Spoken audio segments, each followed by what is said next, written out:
નમસ્કાર દર્શક મિત્રો, @ગુજરાતમાં આપનું સ્વાગત છે। વર્ષનું છેલ્લું ચંદ્રગ્રહણ જે ભાદ્રપદ પૂર્ણિમાના દિવસે થવાનું છે તે 7 સપ્ટેમ્બર રવિવારના રોજ થશે। આ પૂર્ણ ચંદ્રગ્રહણ ભારતમાં દેખાશે અને શતભિષા નક્ષત્ર શનિ કુંભ રાશિમાં થશે। જ્યોતિષીઓના જણાવ્યા અનુસાર ભારતમાં ગ્રહણનો સમય રાત્રે 9:57થી શરૂ થશે અને તેનો અંત મોડી રાત્રે 1:27 થશે। આ ઘટના દરમિયાન ચંદ્ર લાલ રંગનો દેખાશે, જેને બ્લડ મૂન પણ કહેવામાં આવે છે।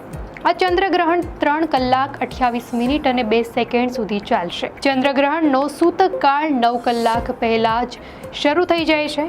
આ ખગોળીય ઘટનાને કારણે ગુજરાતના ઘણા મોટા મંદિરોમાં આરતી અને દર્શનના સમયમાં પણ ફેરફાર કરવામાં આવ્યો છે। ખાસ કરીને દ્વારકાધીશ મંદિર, પાવાગઢ મહાકાળી મંદિર, અંબાજી મંદિર અને શામળાજી મંદિરમાં ભક્તો માટે દર્શનના સમયપત્રકમાં ફેરફાર કરવામાં આવ્યો છે।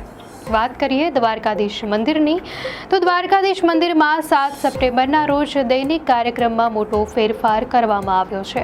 આ દિવસે ભગવાનની મંગળા આરતી સવારે 6 વાગે વહેલી કરવામાં આવશે।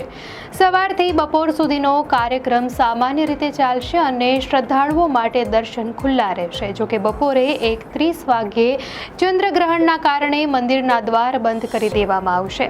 આ સમયથી લઈને ગ્રહણ સમાપ્ત થાય ત્યાં સુધી મંદિર દર્શનાર્થીઓ માટે બંધ રહેશે।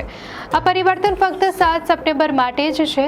બીજા દિવસે એટલે કે 8 સપ્ટેમ્બરના રોજ જગત મંદિર તેના રાબેતા મુજબના સમયપત્રક અનુસાર ફરીથી ખુલશે અને તમામ દૈનિક વિધિઓ અને દર્શન ફરીથી શરૂ થશે। શામળાજી મંદિરની વાત કરીએ તો શામળાજી મંદિરના દર્શનના સમયમાં પણ ફેરફાર કરવામાં આવ્યો છે। પૂર્ણિમાએ ચંદ્રગ્રહણને પગલે મંદિર સવારે 1 કલાક વહેલું એટલે કે 5 વાગ્યે ખુલશે। મંગળા આરતી સવારે 5:45 કલાકે થશે અને શણગાર આરતી સવારે 8 કલાકે થશે।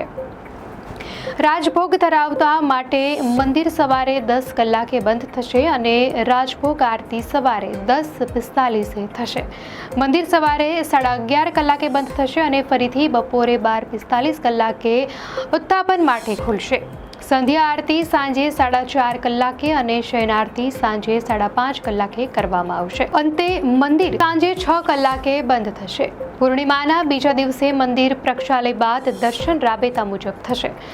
શક્તિપીઠ પાવાગઢની વાત કરીએ તો પાવાગઢ ખાતેના મા મહાકાળી નિજ મંદિરમાં પણ ચંદ્રગ્રહણને કારણે ફેરફાર કરવામાં આવ્યો છે।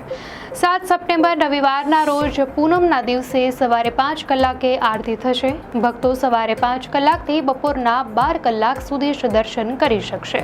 બપોરના 12 વાગ્યા બાદ મંદિરના કપાટ બંધ કરી દેવામાં આવશે।